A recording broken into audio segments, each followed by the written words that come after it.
Kairos Ho Deus Jilid 2. Waktunya untuk mencari tempat perhentian Allah yang abadi. Yesaya 43 ayat 19 sampai dengan 21. Lihat, aku hendak membuat sesuatu yang baru dan sekarang sudah tumbuh. Belumkah kamu mengetahuinya? Ya, aku hendak membuat jalan di padang gurun dan sungai-sungai di padang belantara. Binatang hutan akan memuliakan aku, serigala dan burung unta, sebab aku telah membuat air memancar di padang gurun dan sungai-sungai di padang belantara, untuk memberi minum umat pilihanku, umat yang telah kubentuk bagiku akan memberitakan kemasyhuranku. Kasih Allah tidak akan pernah lekang oleh cuaca atau usang oleh zaman. Demikian pula karyanya akan senantiasa ada dan tidak akan pernah berhenti menciptakan kebaikan. Salah satu karyanya adalah membuat jalan keselamatan di padang belantara, pengembaraan bagi para musafir yang merindukan perhentian serta keselamatan yang kekal. 3 pokok renungan. Yang pertama, Kristus adalah terobosan tunggal menuju keabadian. Lihat, aku hendak membuat sesuatu yang baru. Ya, aku membuat jalan.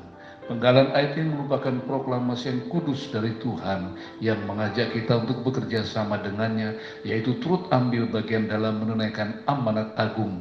Tuhan telah membuat terobosan-terobosan bagi dunia yang terbentuk dengan jalan buntu yang berujung pada kebinasaan kekal. Celakanya banyak dari mereka yang tidak tahu dan abai akan hal itu. Amsal 14 ayat 12. Kita semua adalah musafir yang sedang dalam perjalanan menuju perhentian Allah yang kekal dan belum menemukan tempat itu. Sebab hingga sekarang kamu belum sampai ke tempat perhentian dan ke milik pusaka yang diberikan kepadamu oleh Tuhan Allahmu. Ulangan 12 ayat 9. Celakanya tidak semua orang yang akan sampai ke sana, sebab mereka memilih jalan yang disangka lurus padahal ujungnya menuju maut. Amsal 16 ayat 25. Hanya Yesus Kristus sajalah satu-satunya jalan yang bisa membawa kita sampai ke tempat perhentian Allah. Yohanes 14 ayat yang ke-6. Yang kedua, Tuhan sendiri yang akan menuntun menuju ke tempat perhentiannya. Binatang hutan akan memuliakan aku, sebab aku telah membuat air memancar untuk memberi minum umat pilihan. Kalimat ini adalah frasa yang mewakili hasrat hati Allah yang ingin membawa umatnya masuk ke dalam tempat perhentiannya, yaitu agar supaya mereka bisa mengakhiri seluruh penderitaan dan kesusahan akibat dosa. Ibrani 4 ayat 10. Sebab barang siapa telah masuk ke tempat perhentiannya, ia sendiri telah berhenti dari segala pekerjaannya, sama seperti Allah berhenti dari pekerjaannya.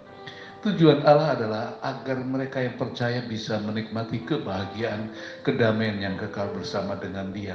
Yesaya 65 ayat 18. Tetapi bergiranglah dan bersorak-soraklah untuk selama-lamanya atas apa yang kuciptakan.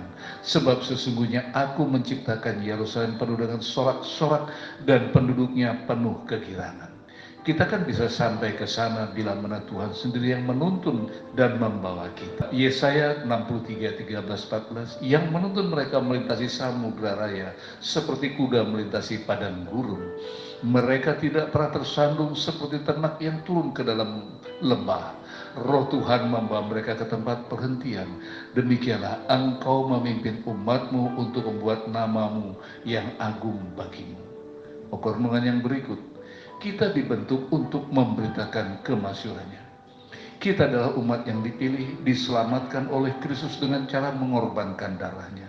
Sendiri dalam Yohanes 19 ayat yang ke-16, 1 Petrus 1 ayat 18 dan 19. Tujuan Allah memilih kita agar kita bisa dibentuk menjadi alat yang mempermuliakan namanya.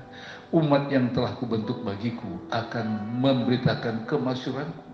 Oleh karena itu Tuhan telah mempersiapkan pekerjaan yang besar untuk kita lakukan. Efesus pasal 2 ayat yang ke-10. Karena kita ini buatan Allah, diciptakan dalam Kristus Yesus untuk melakukan pekerjaan baik yang dipersiapkan Allah sebelumnya Ia mau supaya kita hidup di dalamnya. Inilah tugas mulia yang harus kita lakukan, yaitu menunjukkan pujian kepadanya tidak hanya dengan bibir kita, namun juga dengan hidup kita, yaitu menyerahkan diri kita pada pelayanannya dengan cara memberitakan kabar baik kepada segala bangsa. 2 Timotius 4 ayat yang kedua, beritakanlah firman, siap sedialah baik atau tidak baik waktunya, nyatakanlah apa yang salah, tegurlah, nasihatilah dengan segala kesabaran dan pengajaran. Saya tutup dengan 3 closing statement. Yang pertama, perjalanan hidup kita di dunia ini adalah sebuah perjalanan yang singkat untuk menuju keabadian atau tempat perhentian yang kekal. Kita membutuhkan pemimpin yang bisa menghantar kita ke sana, yaitu Tuhan sendiri. Untuk bisa sampai ke tempat perhentian Allah yang kekal itu, kita harus berjuang. Karena itu baiklah kita berusaha untuk masuk ke dalam perhentian itu, supaya jangan seorang pun jatuh karena mengikuti contoh ketidaktaatan itu juga. Ibrani 4 ayat 11. Yang terakhir, Kristus telah memperjuangkan kita dengan cara menebus dan menyelamatkan kita dari kebinasaan yang kekal. Dia juga menghendaki agar kita menjadi penjala-penjala jiwa bagi kemuliaannya. Lukas 5 ayat 10, Matius 28 ayat 19 dan ayat yang ke-20. Tuhan memberkati.